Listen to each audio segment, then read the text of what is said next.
Have you ever wondered how to be a good verbal communicator? Have you ever struggled in communicating something? Well, stay with me. I am going to share with you how to be a great communicator and what worked for me in order to be where I am today. Hello travel lovers! For those of you who don't know me yet, my name is Anna Maria, a former flight attendant with a decade of flying experience.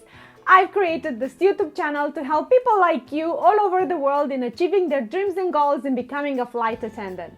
On today's episode, I am going to talk to you about what worked for me to be a good verbal communicator and what can you do to become one too. I am going to share with you something that is not a secret for people who know me. I love talking, but I have not always been the person that could be a good verbal communicator, even though I wasn't shying away from talking. What is the definition of verbal communication? Well, it's pretty simple. Using your words to share an information or to deliver a message. It could be spoken or written. But because we are talking about verbal communication, we are going to focus on spoken communication because that's what you need to become a flight attendant, to be a good communicator. Across my many years of experience, I've came to notice that people trust you more when you speak with confidence. Even though sometimes I am very skeptical about how the situation is going to be, but when you reassure the person and you are confident about the message that you want to deliver, that person will trust you more and think that, you know what, she's actually right. I let her deal with the situation because she's more in control than I am. Something else that you need to focus on, because people do pay attention to it, is your body language. How do you actually come across? Because when you want to deliver a message, people are going to be very analytical of you. They will scan you. So when you communicate, make sure you stand up tall.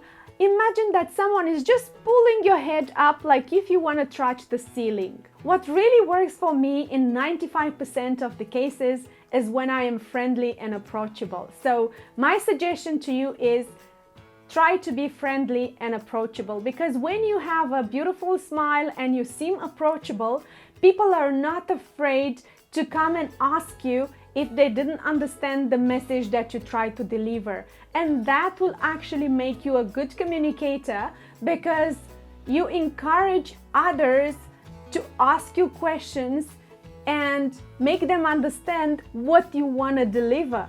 Something else that I've noticed when I'm trying to communicate something is that before I'm going to deliver a message, I need to think what I am going to talk about. I literally think, who is my audience? How young are they? How old are they? What background are they coming from? I am going to prepare based on the type of people that I'm going to present my idea. This one, it got me in trouble a couple of times. Why? Because I personally tend to speak extremely fast and I might not come as clear to so many people. My advice to you, be very clear when you're trying to deliver your message, and when you talk, maybe don't speak super fast, because not everyone will be able to follow you, especially if you're trying to deliver a message to a person that is not an English speaker. This one makes me laugh. Why? Because I personally struggle not to talk too much. And this is the opposite of not talking too much, is literally talking less. And when you try to deliver a message, you want that person not to be caught up in unnecessary details. So your message has to be short, precise, and concise. I have also noticed during my flying experience that people tend to appreciate me more when I'm trying to communicate a message to them, when I am authentic and I'm original.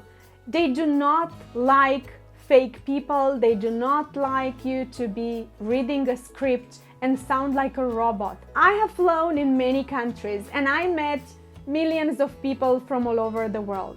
And I've noticed that when I was trying to communicate a message to them, being humble was actually what makes them comfortable talking to me. So my advice to you, practice humility. Practice to be modest when you're speaking to them. For any question you might have regarding the lifestyle of a flight attendant or how to become a flight attendant, I've created specially for you a monthly live event on my Facebook page. In order for you to receive that notification, make sure you do follow me on my Facebook page. I thank you so much for watching, and if you did find this information useful, make sure you do let me know in the comments down below, subscribe to my YouTube channel, and why not like it. Until next time we meet, let your wings spread and fly as high. Sky is your limit. And who knows, I'll meet you up in the sky.